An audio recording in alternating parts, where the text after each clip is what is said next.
Hello everyone, hope you are well and doing great with my channel TIR Education. Dear friends, আজকে আমরা শিখতে চলেছি দুইটি advanced English sentence structure, যার প্রথমে রয়েছে স্ট্রাকচার 1। ডিয়ার ফ্রেন্ডস, এই ধরনের কথাগুলো আমরা প্রায় বলে থাকি, যেমন আমাদের গ্রামে একজন ডাক্তার ছিল, এই বাগানে অনেক গাছ ছিল, আমাদের স্কুলে একটি গ্রন্থাগার ছিল। এই ধরনের বাক্যগুলো বলতে হলে আমাদের স্ট্রাকচারটি হবে দেয়ার প্লাস ওয়াজ অথবা where plus subject plus object বা আদার ওয়ার্ড। কোথাও কোনো কিছু ছিল এরূপ বোঝাতে আমরা উক্ত স্ট্রাকচারটি ব্যবহার করে থাকি। তো চলো কিছু এক্সাম্পল দেখি। আমাদের গ্রামে একজন ডাক্তার ছিল। There was a doctor in our village. There was a doctor in our village. এই বাগানে অনেক গাছ ছিল। There were many trees in this garden. There were many trees in this garden.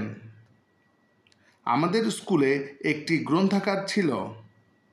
There was a library in our school. There was a library in our school. এই শহরে একটি চিড়িয়াখানা ছিল। There was a zoo in this town.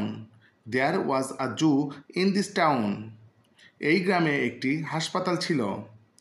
There was a hospital in this village. There was a hospital in this village. Friends, এরপর রয়েছে structure 2। Friends, এই জাতীয় বাক্যগুলো আমরা প্রায়ই বলে থাকি, যেমন আমি কি জানতে পারি তুমি কোথায় গিয়েছিলে?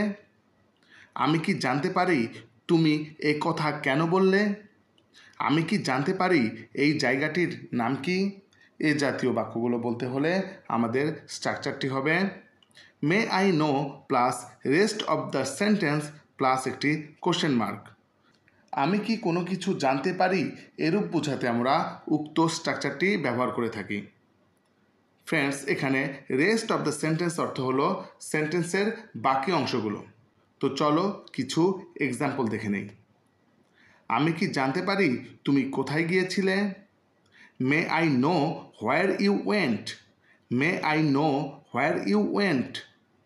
আমি কি জানতে পারি তুমি এ কথা কেন বললে? May I know why you said that.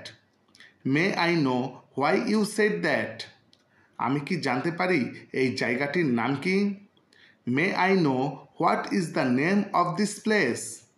May I know what is the name of this place. আমি কি জানতে পারি তুমি কখন খেলবে? May I know when you will play. May I know when you will play. আমি কি জানতে পারি এখন কটা বাজে? May I know what time is it. May I know what time is it. Dear friends, now it's your time. এখন এই দুইটি স্ট্রাকচার হতে তোমাদের প্র্যাকটিসের জন্য দুইটি সেন্টেন্স দেওয়া হলো। এই বিল্ডিংয়ে অনেক পরিবার ছিল। আমি কি জানতে পারি তুমি কখন আসবে? এই দুটি বাক্যের ইংরেজি কী হবে তা তোমরা কমেন্ট করে জানাবে এবং এই স্ট্রাকচারগুলো দিয়ে আরও বেশি বেশি সেন্টেন্স বানানোর চেষ্টা করবে।